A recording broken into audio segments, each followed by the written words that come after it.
இது துர்பாக்கியம் அப்படின்னு தான் சொல்லணும். இருந்தாலும் இப்பொழுதாவது நடந்திருக்கிறதே அப்படிங்கிற ஒரு சந்தோஷம். என்னென்னா, தேசிய பாடலாக கருதப்படக்கூடிய வந்தே மாதரம், இந்த பாடலை எப்படி பாடணும், முழு ஸ்டான்ஸாவையும் பாடணும், இது அரசு நிகழ்ச்சிகளில் எப்படி பாடப்படணும் அப்படின்னா வழிகாட்டு நெறிமுறைகள்லாம் சொல்லியிருக்காங்க.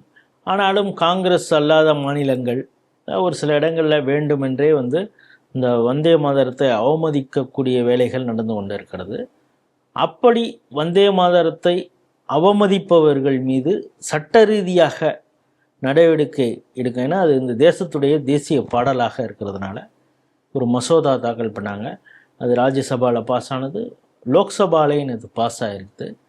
இதற்கு காங்கிரஸ், திமுக அவங்கெல்லாம் கடும் கண்டனம்லாம் தெரிவிச்சிருக்காங்க. ஏன்னா இது ஒரு பாசிசம், இந்த பாடலை பாடித்தான் ஆகணும் அப்படின்னு கட்டாயப்படுத்துகிறாங்க அப்படிங்கிறது மாதிரிலாம் திமுகவினர் பேசியிருக்காங்க.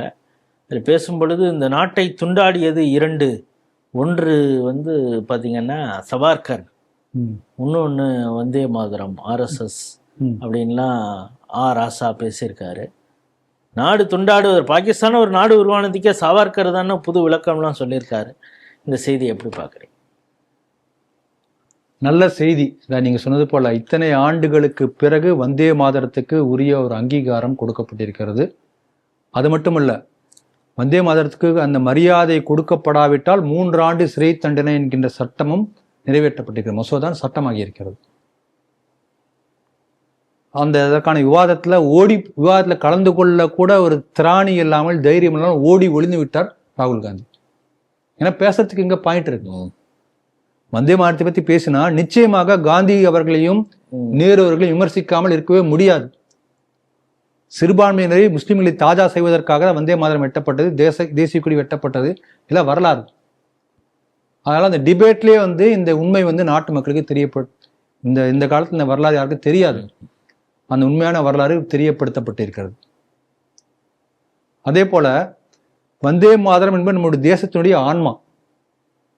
எப்படி இங்க பாருங்க, ஒவ்வொருத்தருக்கும் குலதெய்வம்னு இருக்கும், இஷ்ட தெய்வம், குலதெய்வம் இருக்கும். கிராமத்துக்கு கிராம தேவதைன்னு ஒன்று இருக்கும், ஊர் எல்லைக்கு எல்லை அம்மன் இருப்பாங்க.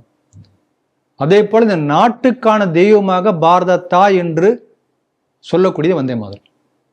நம்ம அத்தனை பேருக்கு வேதம், அத்தனை பேருக்குமே வேத மந்திரம் வந்தே மாதரம். அப்படி இருந்ததுனால தான் அந்த வந்தே மாதரம் என்கின்ற ஒற்றை சொல், அதுக்கு என்ன அர்த்தம்னு யாரும் கேட்கல. அது தமிழ் இல்லையே, புரியலையே, யாரும் சொல்லலை. மலையாளத்தை புரியலையே, யாரும் சொல்லலை. அது தமிழோ, தெலுங்கோ, மலையாளமோ, மராத்தியோ, குஜராத்தியோ, அத்தனை பேர் மனசுலையும் தேசத்துக்காக தன்னை தியாகப்படுத்தக்கூடிய அந்த உயர்ந்த எண்ணத்தை வந்தே மாதரம் என்ற ஒற்றை சொல் தூண்டி இருக்கின்றது என்று சொன்னால் அது நாட்டுடைய மந்திர சொல்.